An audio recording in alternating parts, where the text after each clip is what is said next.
Good morning, scholars. We're going to get started today with our CKLA skills lesson number 13. So we're going to jump right in today for our warm-up and look at our code flip book review. All right, here is our first card. Can you name this letter? Scholars, what letter is this, or what sound does it make? Scholars, you can see this is the W card, the name that we call W. So the W called W, like in wet. Now, looking at the power bar of our W card, scholars, I want you to think, is this a common spelling for the W sound? If you said yes, you are correct. You can see that's a pretty long power bar there.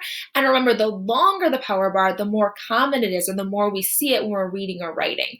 So it's a pretty common spelling or a common sound. Now, also notice that the W is written in red, because say W for me. W. W.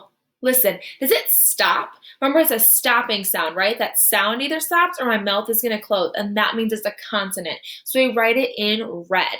So that W sound in wet, and it is a consonant spelled W. Our next one is the vowel sound. What vowel is this? If you said spelled E or the letter E, you are correct. Like in pet, you can see it is an E, you can see is a vowel. Say for me. Do you see how my mouth is open and my sound keeps coming? So that means it's a going sound. It keeps flowing. So we write that one in green. So that's a vowel sound.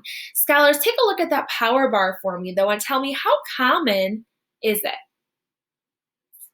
If you said it's really common, you are correct. Typically, when I want to hear that S sound, it's almost always going to be that E or that S spelled E sound, because it's a really common spelling. You can see, since again, it takes up almost that whole card there for the S spelled E.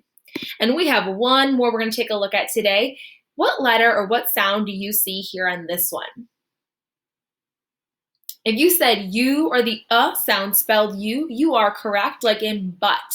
Again, so go ahead and say the sound for me. Say Do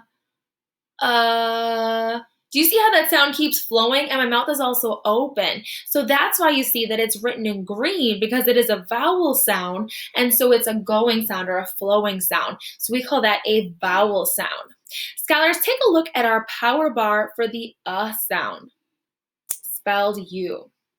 Now notice that that power bar is a little bit shorter, right? It's not as common. However, when we want to spell the sound, you would still use the U or the spelled U sound. We're going to jump right in then and take a look at some of our tricky words today. We talked a few lessons ago about how some of the tricky words we're going to talk about in first grade, remember, they look one way, but they actually sound a different way. And so as good readers, we have to be really thinking about those tricky words that we're learning, so we can think about the tricky spots that don't necessarily sound like how they should look. Our first tricky word today, let's take a look. What word do you think this is? Or what does that sound like to you? Take a look at my word right here. This is the word all. Say all. Like, he has all of my books.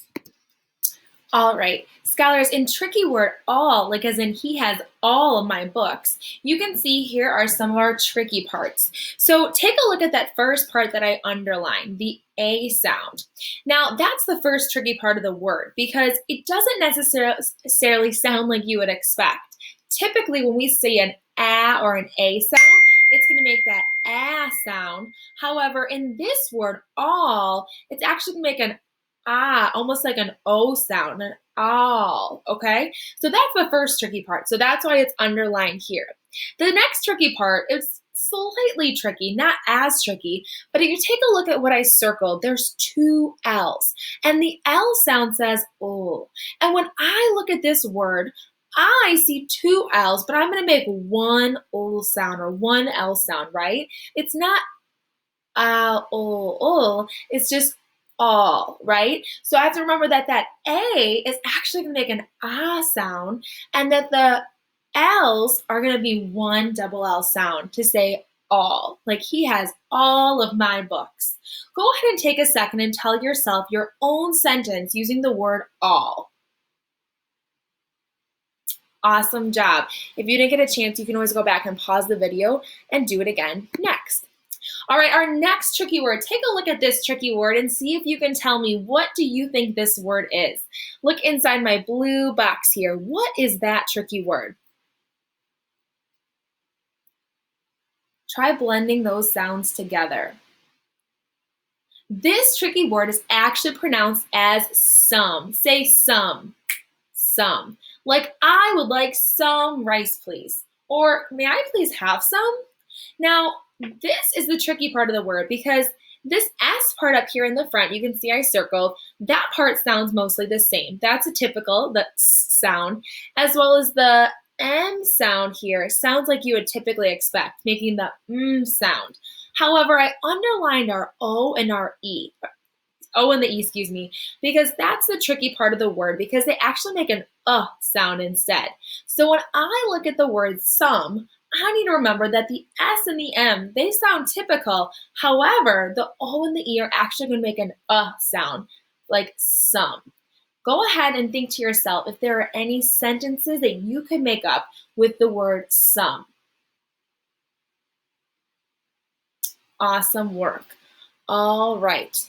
We're going to go ahead and we're going to work on reading a few sentences using our sounds.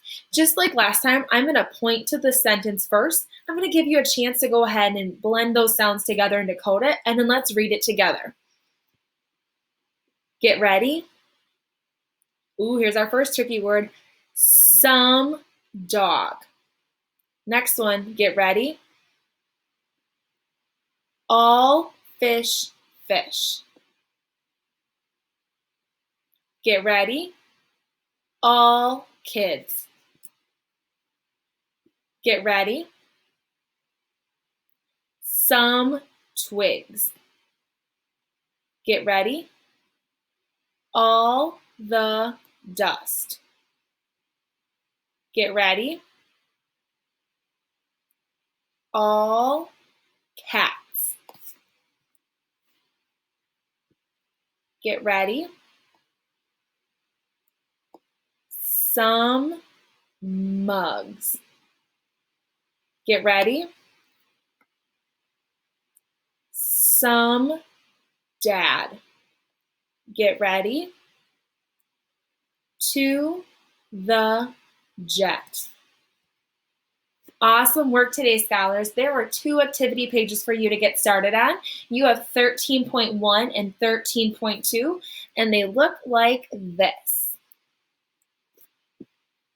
Awesome job.